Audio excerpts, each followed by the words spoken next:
Well, it gives me great pleasure this afternoon to welcome Mark Williams to Through Their Eyes, just to find out about Mark and how he's future-proofed himself and developed himself through his career. So good afternoon, Mark. How are you doing? Good afternoon, David. Yeah, I'm very well, thank you. Enjoying Good. the late summer sunshine. Yeah, wonderful. We certainly need to make the most out of it. I obviously would love to find out sort of about your career and what you've been doing, obviously how you developed yourself and your business through the years. And yeah, we'll look at what you have done, but also I'm really interested about how you see the future and in terms of continuing to develop and future-proof yourself. So if I could just ask you to start off with, just give us a brief overview of your career and obviously where you are with your business at the moment. Okay, yeah, sure. So I don't know how far back you want to go, but I left school with not very good A levels, and I could have gone to uni and done business studies or something, but I chose not to and joined the army instead. I'd been in the cadets at school and I'd always enjoyed that side of the life. And I joined the army and I was in the military police for 4 years, mostly based in Germany, and had a great time and got lots of good training and responsibility at a very early age. But it wasn't a long-term career choice for me. So after 4 years, I got out and didn't really know what I wanted to do at that stage. I was about 23 years old. And I thought I'd better learn about these newfangled things called computers that had come along. I thought it might be useful knowledge to acquire for whatever business I end up going into. So no idea at that time that I'd end up in the IT business. But anyway, what was then an adult training scheme where you got paid £35 a week training allowance by the government. And it was a 6-month course I signed up for. And after about 3 or 4 months, I thought, actually, maybe there's something in this business, this IT business. And I wrote off to the big computer companies at the time, which were IBM and Compaq and Olivetti and Amstrad, and also this company called Apple. And Apple replied to me and they said, well, we've got this trainee scheme that you're welcome to apply for. Went along for an interview, got accepted on that scheme by Apple where they took you on board and trained you on a short-term contract. The beauty for me was at the time, my salary went up from 35 quid a week to 125 quid a week. So I thought I was quids in and I was getting great training from Apple. And it was at the time they launched the Apple Mac. So they wanted to get lots of people trained up quickly to be able to sell this new device that they'd come out with. So the timing was excellent.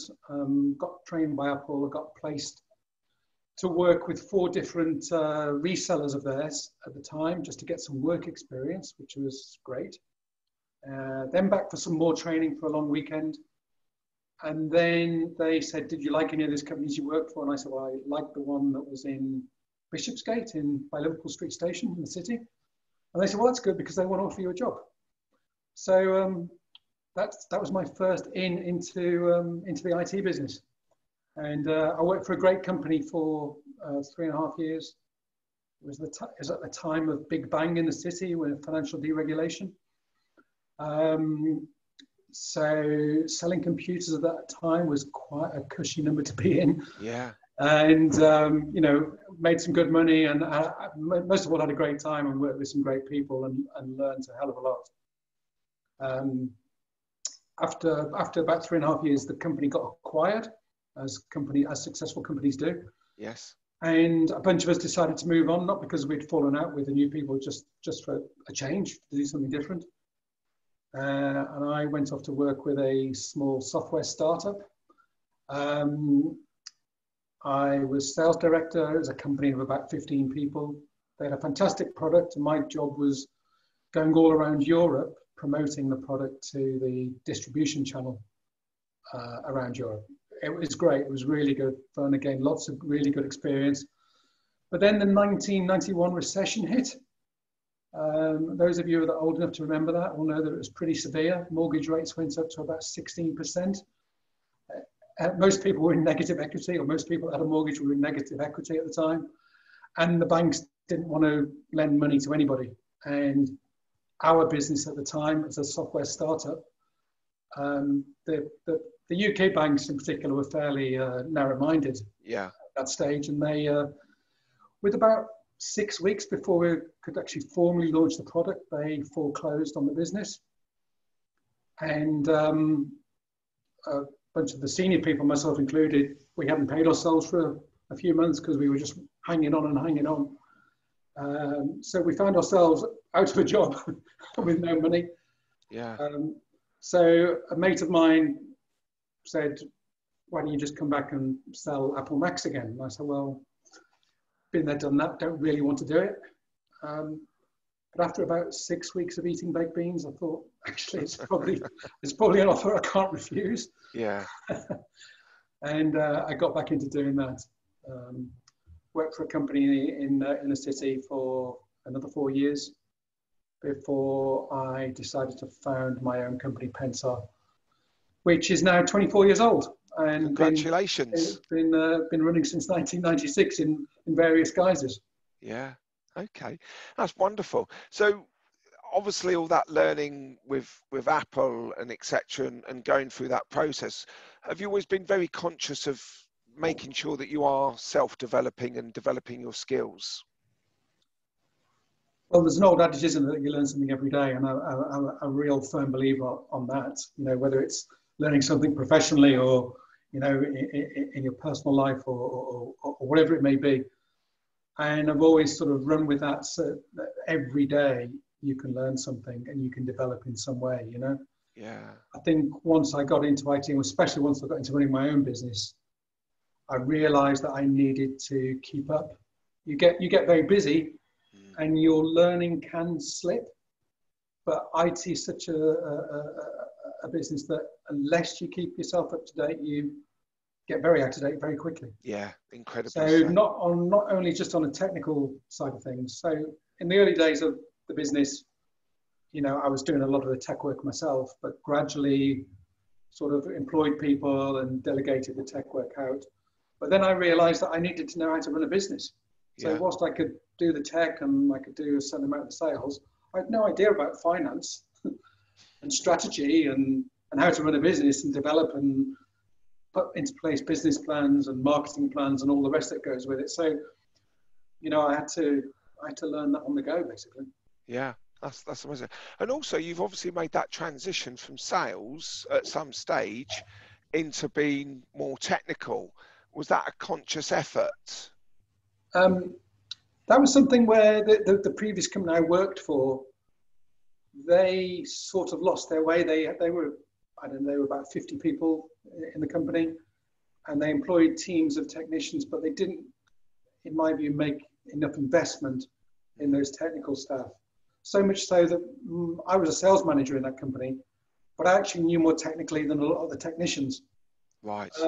So I and some of the guys that worked in my sales team, we ended up doing our own tech support when really it should have been done by other people in the company. And I got to a stage where I thought, well, if I'm doing this, if I'm selling the stuff and supporting it, I might as well do it for myself. Yeah.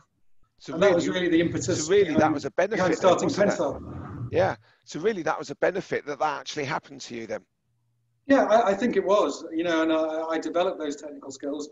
Now, you know, I've still got enough knowledge technically, but there are people that work for me that are far more proficient technically than I am. Yeah. And that was a big learning curve for me, was letting go of that. Yes. And employing people who are better than me technically, and letting them get on with it. Yeah. You know, a lot of business owners struggle with delegation in general. And as soon as I was able to do that and feel comfortable that the technical side was handled, I withdrew almost completely from that, really. Yeah, brilliant. So looking back though, if you could go back to the start of your career, is there anything you wish you had have known? I wish I'd known more on finance in general. Yeah. You know, it's you get to the stage where you're doing well and you're invoicing every month, but do you know about debt collection? Do you know about every aspect of the finances of running a business? Yes. And you employ people along the way who sometimes are pretty good, but sometimes the people who talk a good game Yeah. and are not actually that good. And at the start of the recession in 2007, you know, when Lehman Brothers and then the Yes. subprime issues hit and all the banks fell over and the government had to rescue the banks. At that stage, a bit like current situation, there was a lot of uncertainty. Businesses didn't know whether they'd survive, whether there would be clients available or clients that would survive. And I realized that we needed to up our game. And we engaged the services of a business mentor at that stage, Yeah. who was someone that had run his own business, who did have the background knowledge of, you know, the financial running of a business and the marketing of a business and so forth. And that proved to be a very sort of fruitful, it was a couple of years engagement. Yeah. It got us through that initial part of the recession, and then we blossomed from there. Yeah, brilliant. And is there any particular piece of advice that someone has given you along the way that you just always remember back and think, yeah, I'm glad they told me that? Well, it's advice I've given to other business owners. I'm kind of fairly well engaged in my community of IT owners, people who run businesses like mine. And they asked me the same question. And the advice is what we just talked about: get the finances right. Yeah. Don't skim on really good financial people as early as you possibly can. Yes. Because you might think you can do it, but really the honest truth is that most of us can't. Yeah. Yeah. Unless we've got an accountancy background. Yes, no, it certainly does help. And what have you enjoyed most in your career? I mean, would you say you have a huge passion for what you do? What's been the most enjoyable part? Well, there must be some passion involved. I'm still doing it after 24 years. Yeah. I still get up most mornings and enjoy what I do. Good. So that's good. And that's a great sign of success in my eyes. Well, yeah, exactly. You know, I mean, there are good days and bad days, like as we all have. Yeah. What do I enjoy the most? I enjoy the constant learning. The IT business never stands still. Yeah. You know, from one week to the next, there's new stuff out. There's new software you need to understand. You don't need to maybe learn it all in depth, but you need to understand where it fits and how people could use it. There's changes all the time. Yeah. So there's sort of never a dull moment. Yeah. I really enjoy the interaction with clients still. So whilst it's not necessarily overt direct sales, it's account management. Yeah. Which is, you know, partly obviously a sales function. And also you learn off your clients as well, don't you? Yeah, exactly. You know, that's the bit I love. I love that engagement. You know, the lockdown's been a bit more difficult because my life at the office is mostly going out of the office and meeting people. So we've obviously had to adapt to Zoom and Teams and the other stuff that we've got available these days. And actually, most people have adapted pretty well. Yeah. And that's actually been a learning curve over the last few years. It has, yeah. And how we've adapted. Keeping a team going without having the face-to-face. Yeah, very important, and learning that we have adapted to all this change, and because I dare say there may be a little bit more on the way as well. So, well, exactly. You know, we went from having a sort of weekly meeting to a daily meeting online, and at 9 o'clock every morning, we have what we call a daily huddle, and everyone comes on. We all see each other on the screen. We go around each person. We ask them how their day was yesterday. We ask them what they've got lined up for the day, whether they need help on anything. And we ask them to share something personally as well, if they want to. Yeah. It just keeps that engagement with the team going and makes them feel still part of a unit, you know? Yeah, yes. And it's that task and the well-being and being aware of both of them, really, isn't it? Well, absolutely. You know, a lot of people have found it tough to adapt. You know, well-being is a big thing at the moment. Some people have suffered, you know, with their mental health to a certain degree. Other people have been on the pies and beer too much and have had to. I was going to say, you're looking very good on it. You're looking very good on it. Thank you. Which is always very important. Are you out sort of cycling? Are you a cycling man or a runner? I'm walking man. A walking man. We've just done a 1 million steps challenge to do 1 million steps in 100 days. And actually it's day 100 today. Wow. So yeah, so that's been good. And that's a charity thing, but it's also been part of, just staying well. And it's been fantastic. Yeah. So, It is. It makes a big difference. yeah. That's brilliant. Okay, so that's sort of what you've done in the past, which has been great. But before I ask you about sort of future challenges and future development, is there any particular advice you would give the younger generation coming into the working environment who are wanting to get into IT? Yeah, I mean, I've taken on apprentices over the years. So, there's a lot of talk about these days, especially, is it essential that you go to university? Because you can end up, doing 3 years at university and then come out and work at McDonald's, which is not to knock McDonald's, but you get the gist. Yes. And some people are actually more suited to on-the-job learning. And that's where there's some great apprenticeships at the moment. We've taken on young people on apprenticeships over the years who've done really well. I've got one guy still working for me who was an apprentice 10 years ago. Wow. And he's still with the business, and he's developed and gone on to good things, So we give those young people the learning opportunities. It's good for us because at the outset we get a relatively cheap resource that we can use within the business, but we're developing them as well. Yeah. So it's a win-win situation. So you'd say university isn't essential, but you actually going on apprenticeship, you will learn more as learning from your experiences and the daily interaction that they would gain. Yeah, and I think that suits a lot of young people more than formal study. Yeah, I agree. And they get into the workplace much earlier, and therefore their earning potential could be greater. Yeah. Okay. That's wonderful, because I mean, quite a lot of young adults will listen and watch this video, because I do engage with a lot of young adults at colleges and schools, and I'm always fascinated to understand how they see the world, because obviously they're going to be our customers in the near future, or they're going to be working with them. And they do come up with some great stuff, and quite often they do struggle on that with whether to go to university or whether to get an apprenticeship and get a job. And it's a difficult decision for some of them to make. Well, so that's good advice. If anybody watching this wants to know about IT apprenticeships, I can certainly point them in the right direction. Brilliant. Okay, we'll come back to that at the end. So what next then for yourself in terms of developing yourself as Mark, and also future-proofing yourself and future-proofing your business for the future? What's next on the horizon?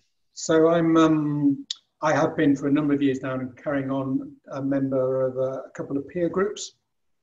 So it's people within my industry, and we all run similar sorts of businesses, albeit geographically dispersed. Yeah. So we don't compete against each other normally anyway. But we share our learning, and we get outside teachers, experts, people who've done it before, to come in and guide us on best practice, on financial stuff as well, so that we're constantly sort of upgrading our financial knowing, and it's been really valuable. So I'm going to carry on doing that, obviously. Yeah. As I alluded to, I'm always keeping abreast of technical stuff. I need to know what's going on in the market. I need to know, in particular at the moment, because it isn't going to go away, where we are with cybersecurity in general.